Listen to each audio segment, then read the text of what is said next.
Hi, this is Diane Lovetobake on YouTube.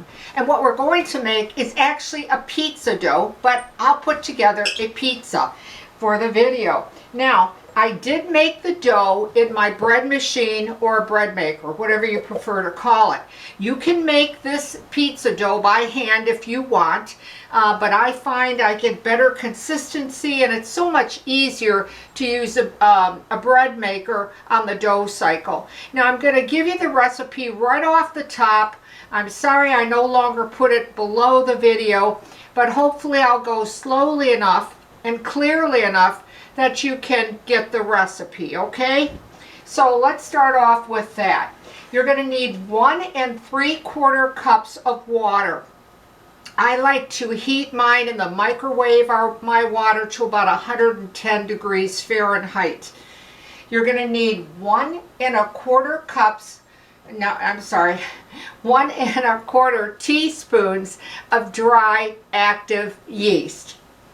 You'll need 2 teaspoons of salt, 4 1/2 cups of bread flour. I think you'll like this dough better if you use bread flour, but if you don't have it, go ahead, use your all-purpose. I believe you'll get a little higher rise out of the bread flour if you use that. And you'll need 3 tablespoons of olive oil. Use whatever brand or extra virgin or whatever that you prefer in olive oils, or you can use any other type of oil. Again, I think you'd be happier with using the olive oil it comes out crisper, I believe. Now, I want to repeat it again because I did make a mistake early on. 1 3/4 cup of water at 110, 1 1/4 teaspoons of active dry yeast, 2 teaspoons of salt, 4 1/2 cups of bread flour, preferably, and 3 tablespoons of olive oil of your choice. Okay, now it will make you and render this pan from one edge to the other is 13 inches. In the center diameter, it's like 12. So I get 2 of these out of the recipe, okay? If you have a larger pan, one up from this, you're going to get 1 pizza. So it really depends on the size of your pan. Go ahead and oil it very well. You want to have it well greased so you don't want your pizza dough to stick to it. But again, in this recipe, I've got 2 of these. So we're just going to assemble one of them. So it's been cut in half. I'm going to put a little flour on my countertop. Don't put too much flour in if you can help it. It is a sticky dough, so be a little bit patient with it. But it isn't too bad. Once you put a little bit of flour on it, it won't stick to your hands too badly, okay? Now, you can roll it out with the rolling pin, of course, and I generally do. But on this particular dough, I was really able just to handle it myself and just get it into a nice circle with my fingertips and then finish up on the pan.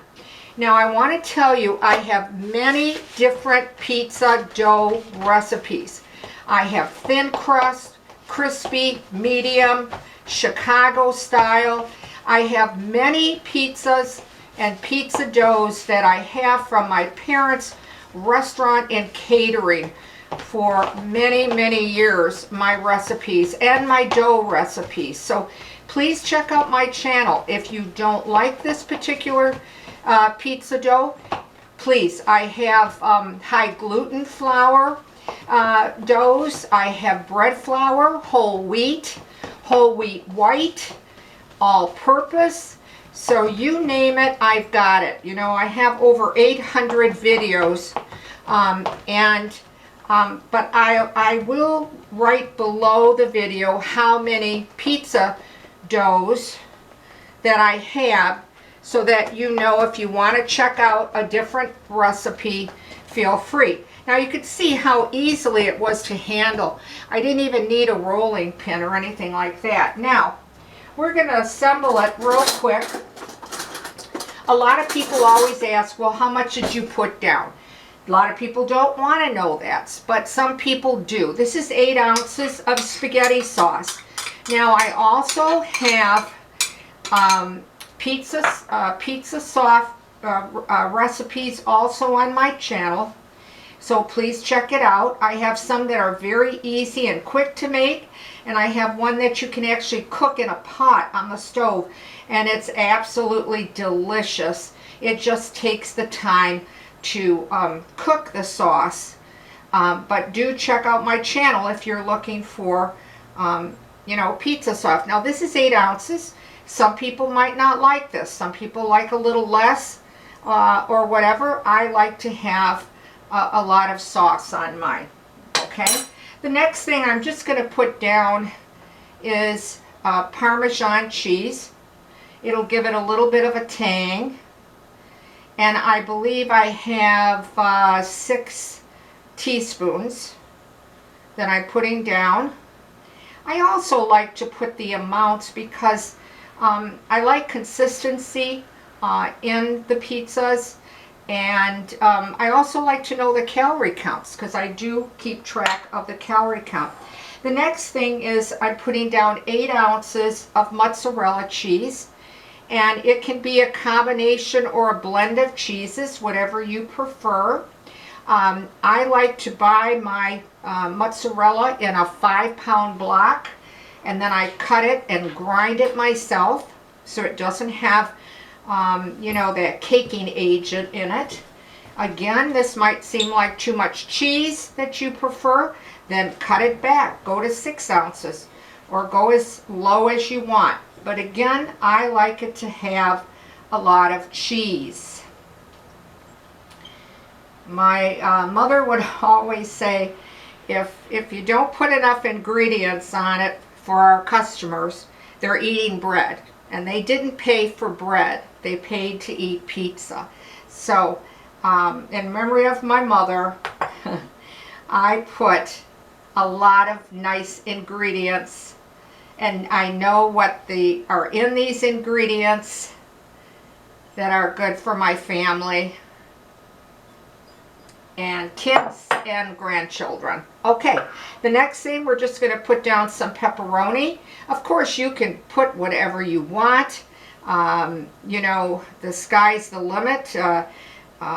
Whether you're putting Italian sausage, ground cooked Italian sausage, pepperoni, green pepper, onion, anchovies, onion, oh my gosh, pineapple, but I'm making a traditional one here just with pepperoni.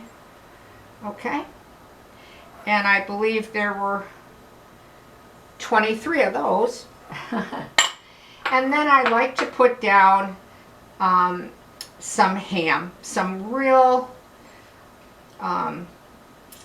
nice ham, and this is about 2 ounces that I cut up into small pieces. Doesn't have a lot of fat in it. It's really quite lean.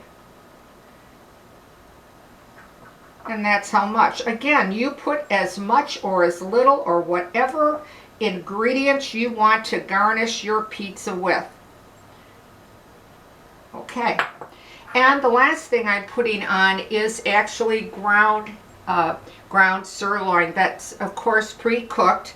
I've got about 2 ounces here. Again, you can use Italian sausage. Oh my gosh, you know yourself. You know what your favorite toppings are. And that's exactly how you should make your pizza. How you like it and how your family or friends that are going to enjoy your homemade pizza. Okay? All right. And you can see how quickly I put that together. Now you're going to bake this anywhere from 450 degrees to 475. And it should take up anywhere from 15 to 20 minutes. Take it out when you feel that the crust is brown enough, a nice golden top, and that can be preference. Some people like it very well done, some like it a little bit lighter. And it's really up to you what you see visually that is pleasing to you, okay? Remember that that recipe gives us 2 of these size pans. So I'm just going to push this aside a little bit. And then I took one out just moments before I began the video, so it's still too hot to touch with my hands, but this is how this one turned out. It'll make a nice golden brown crust. I would consider this about medium in thickness. If you're looking for thicker ones, again, check out my channel. I have deep dish, I have square, I have party tray pizzas, I have mini bite pizzas, you name it. I don't know if you can see it or not where the camera is here. I hope it's a good shot. But you got a nice golden brown, nothing sticking, and it really comes up, it bakes up pretty nice and high and even, and it is a great tasting pizza dough. It really is. Now, if you try this recipe and you like it, well, leave a comment. Let me hear from you. I will answer if you have any questions or comments, or you're looking for other videos that I have on my pizza dough. I will answer in a timely fashion. I want to tell you though, if you're going to write to me, the only place I put my videos on are YouTube. So if you write to me, you watch me on YouTube, I'll get your question, I'll get your comment, and I will again do my very best to answer you quickly, okay? So, thank you again for watching Diane Lovetobake on YouTube. If you'd like to subscribe, well, I can't thank you enough. Or ring the bell. Or like the video. Again, many thanks for watching Diane Lovetobake on YouTube. Stay well, stay safe, and I'll see you soon.